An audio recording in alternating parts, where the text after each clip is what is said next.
මේ ලෝකේ ඉඳගෙන අනාගතයේ උපදින ජීවිත කෝටි ප්‍රකෝටි ගානකට හම්බ කරන්න තියෙන හොඳම මග දානයයි.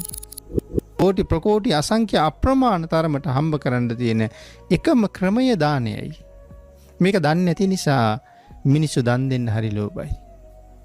අනාගත ජීවිතයේ සැප විඳින්න නම් අනාගතේ නෑ බෑ කියන වචනයක් අහන්න නොලැබෙන්න නම් අනාගතේ සාපිපාසාදී දුගතියකට භාජනය නොවෙන්න නම් කල යුත්තේ අත්හැරීමමයි.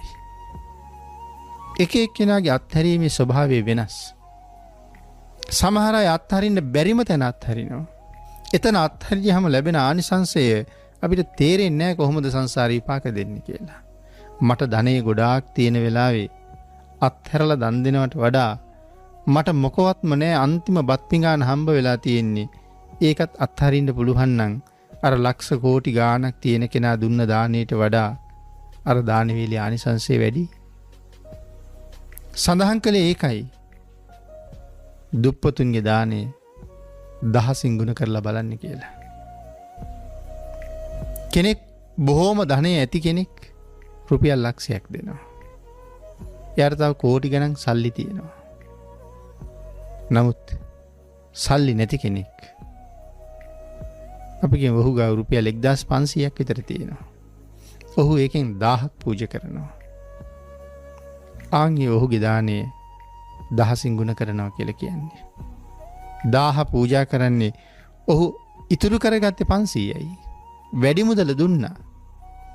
එහෙනම් ඔහුගේ දානයේ ආනිසංසය සඳහන් කරන්නේ 1000 ගුණ කරලා. 1000 ගුණ කරලා තමයි ඔහුගේ ප්‍රමාණය සඳහන් කරලා තියෙන්නේ. ඒ හින්දා මේ අත්හරින්න බැරි වෙලාවේ අත්හරින එක ඊට අමතර කොයිතරම් ආනිසංස සහිතද? ඊට අමතරව පින්නතුනේ අපි දෙන දේ තමයි බොහෝ වෙලාවට ලැබෙන්නේ. මොනවද දෙන්නේ? දෙන විදියටයි සංසාරේ හම්බ වෙන්නේ. ඒ කියන්නේ අපිට උදාහරණයක් සඳහන් කළොත් පාන් දන් දීලා කේක් බලාපොරොත්තු වෙන්න බෑනේ. අන්න ඒ වගේ අපි දෙන දේ මට ලැබෙනවා. ඒ කියන්නේ පාන් දුන්නාම පාන්ම හම්බ වෙනවා කියන කතාව නෙමෙයි මේ කියන්නේ. ඒ දෙන දේ වටිනාකමක් තීරණය වෙනවා.